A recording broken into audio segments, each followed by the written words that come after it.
Page 362. Follow the Drinking Gourd. Story and pictures by Jeanette Winter. Long ago, before the Civil War, there was an old sailor called Peg-Leg Joe who did what he could to help free the slaves. Page 364. Joe had a plan. He'd use hammer and nail and saw and work for the master, the man who owned the slaves on the cotton plantation. Joe had a plan. At night, when work was done, he'd teach the slaves a song that secretly told the way to freedom. Just follow the drinking gourd, it said. Page 366.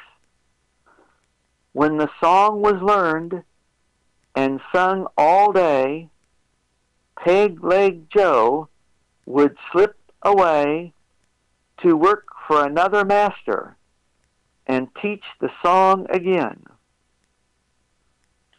One day, a slave called Molly saw her man James sold to another master.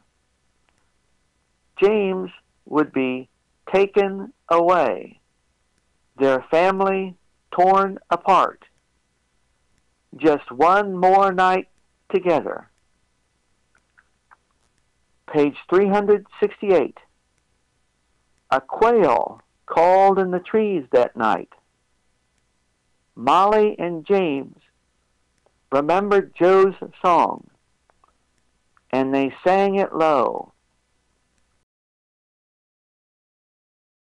When the sun comes back and the first quail calls, follow the drinking gourd, for the old man is awaiting for to carry you to freedom. If you follow the drinking gourd. They looked to the sky and saw the stars. Page 370. Taking their little son Isaiah, old Hattie, and her grandson George, Molly and James set out for freedom that very night.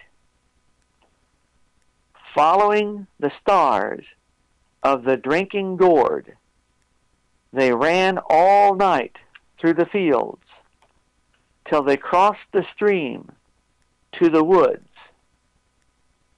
When daylight came, they hid in the trees, watching, listening for the master's hounds set loose to find them.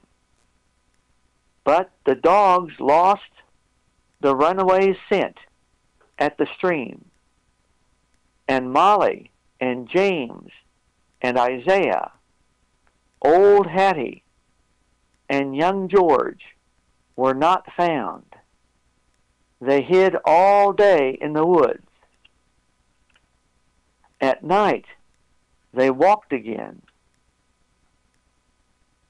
singing Joe's song, and looked for the signs that marked the trail. The riverbank makes a very good road.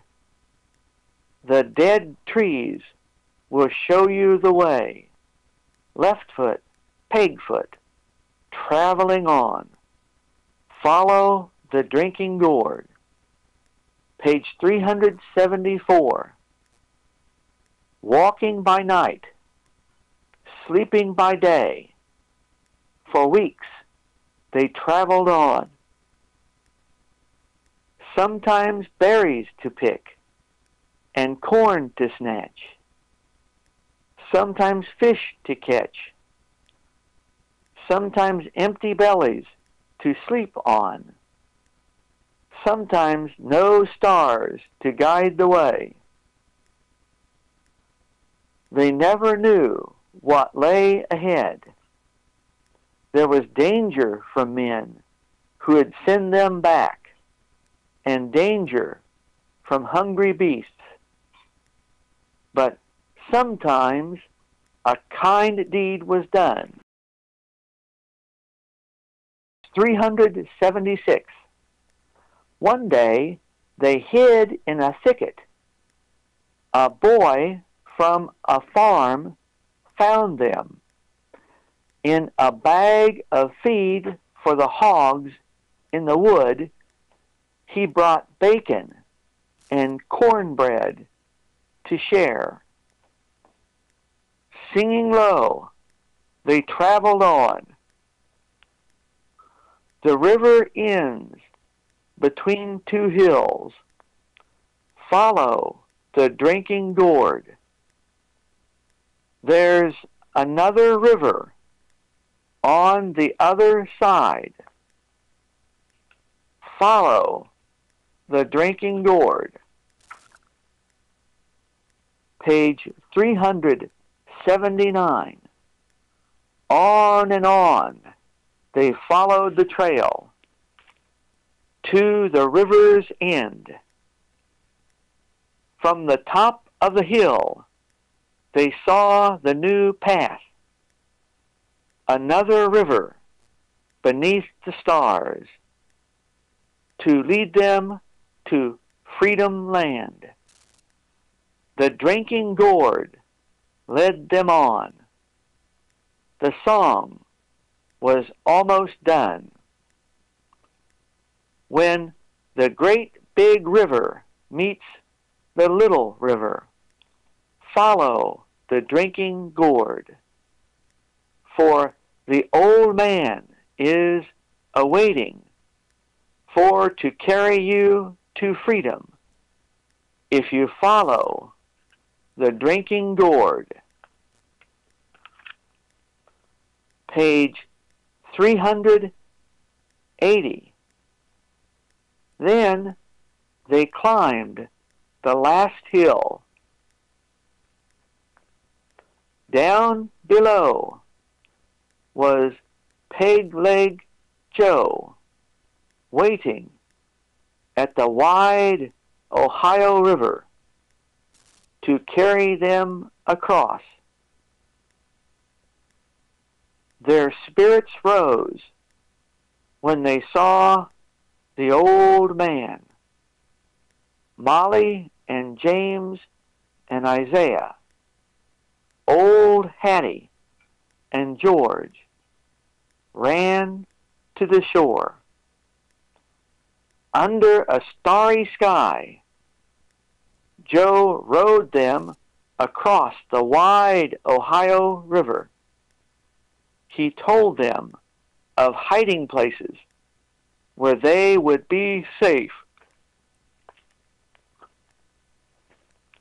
A path of houses stretched like a train on a secret track leading north to Canada. He called it the Underground Railroad. It carried riders to freedom. Page 382. The first safe house stood on the hill. The lamp was lit, which meant it was safe to come.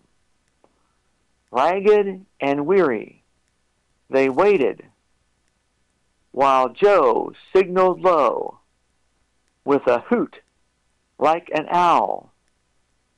Then the door opened wide to welcome the freedom travelers.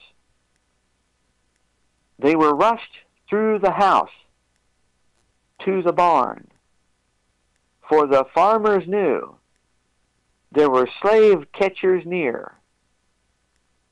A trapdoor in the floor took them under the barn, to hide till it was safe to move on.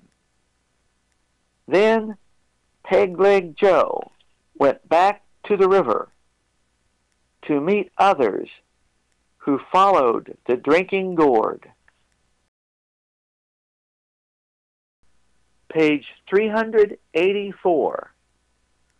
With danger still near, too close for ease, the farmer sent the 5 travelers on.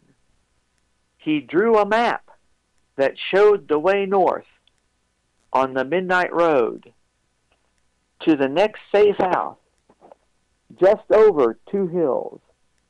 This time, James called the signal, a hoot like an owl, that opened the door to a Quaker farm. The travelers were led to a secret room hidden behind shelves.